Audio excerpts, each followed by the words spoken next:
People reflexively say, well, to do something like that, they must be out of their mind. And in one sense, that may be true, but that doesn't mean that they have a mental illness.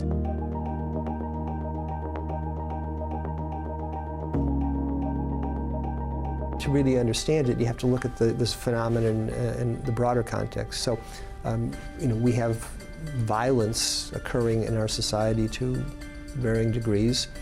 Most of the crime is motivated by greed, passion, some particular purpose. The thing that's really gets the public attention now is these massacres that are occurring that make no sense. In this context, there seems to be an overrepresentation of perpetrators who do have some form of mental illness. So you've got your ideologic zealots, you've got your untreated mentally ill, and then you have what's been referred to as the disaffected loner. So these are people who kind of exist at the margin of society. They've experienced slights and insults, all their life, and they build up this reservoir, and then one day they explode. So who are these disaffected loners? Is it something that's just a social phenomenon, or is there some kind of clinical, medical, psychiatric basis to it? These are individuals that are intelligent, but they have a social problem. And the term that clinical term that one might use to describe it is called social apraxia. And so if you understand, as we do now in the context of modern cognitive neuroscience, that cognition is a very complex set of functions ranging from memory to attention to creativity to also how do you deal with the world socially?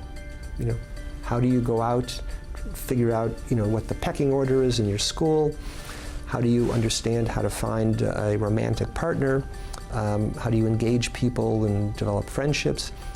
That's an intelligence. That's a form of cognitive of intelligence. And autism is finally understood to have as one of its features this kind of social disability.